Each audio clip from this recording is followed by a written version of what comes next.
Hi hello అందరికి నమస్కారం. ఇక్కడ చిట్ కోడ్లో మనం ప్రీవియస్ సెషన్లో చూసాం. జస్ట్ కోడ్ చిట్ కోడ్ ఇస్తే డేటా అనేది మనకి డిస్ప్లే అయ్యింది ఇక్కడ.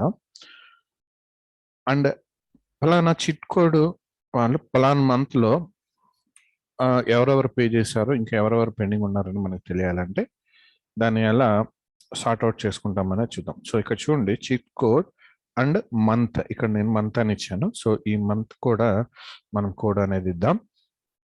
సో ఇక్కడ సెలెక్టెడ్ ఇండెక్స్ అనేది చేంజ్ చేస్తే ఇక్కడ ఇచ్చాను చూడండి, చిట్ కోడ్ ఇచ్చినప్పుడు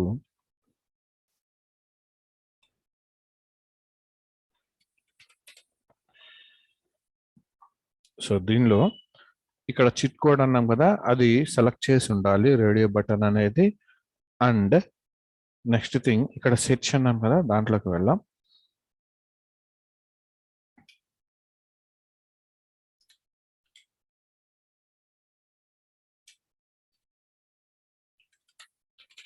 సో మంత్ వైజ్ కూడా నాకు కావాలి. So select start from payment where chit code equals to chit code వస్తుంది and month equals to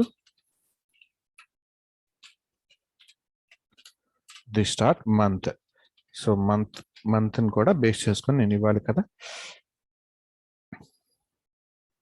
right. So search by month. So నేను ఇక్కడ ఇస్తున్నాను search by month. And next ఇక్కడ నేను మంత్ అనేది కూడా నేను ఇక్కడ ప్రొవైడ్ చేయాలి కదా. Month equals to CMB.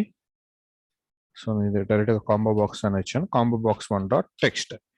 So combo box 1.text అనమాట. సో ఇక్కడ చూడండి, కాంబో బాక్స్ ఉంది కదా, మంత్ నేను ఏదైతే సెలెక్ట్ చేసుకుంటానో దాన్ని బేస్ చేసుకొని నాకు ఇక్కడ డీటెయిల్స్ అనేవి సార్ట్ అవుట్ అవ్వాలి.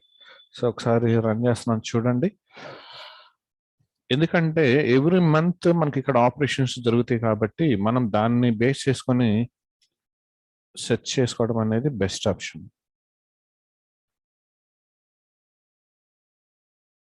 సో సెర్చ్లో సో చిట్ కోడ్ సెలెక్ట్ చేసుకున్నాను అండ్ CC1 అంటే సమ్ డీటెయిల్స్ అనేది వస్తున్నాయి నాకు.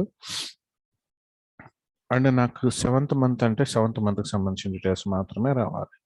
సో ఇక్కడ చూడండి 7th month. And 8th month అంటే 8th మంత్కి సంబంధించిన డీటెయిల్స్ మాత్రమే రావాలి. సో ఈ మంత్లో ఎవరెవరు పే చేశారు అనేది మనకు ప్రాపర్గా తెలియాలి. ఇప్పుడు CC1 అంటే ఇప్పుడు వాళ్ళకి 12 మంత్స్ ఉన్నాయి అనుకోండి,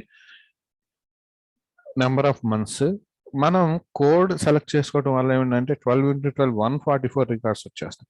ఆ 144 రికార్డ్స్ మనం చెక్ చేసుకోవాలి ఏ మంత్ ఎవరు పే చేశారు ఏంటి అనేది. సో అలా కాకుండా జస్ట్ మనం పర్టికులర్ మంత్ సెలెక్ట్ చేసుకున్నామంటే ఆ మంత్లో ఎవరెవరు పే చేశారు అనేది మనకి ఇక్కడ తెలిసిపోతుంది. ఓకే. సో సెర్చ్ ఆప్షన్ ఇంకా మనకి ఆప్షన్ అనమాట, మనకి ఎలా కావాలో అలా తీసుకొని మనం చేసుకోవచ్చు. Okay, thank you.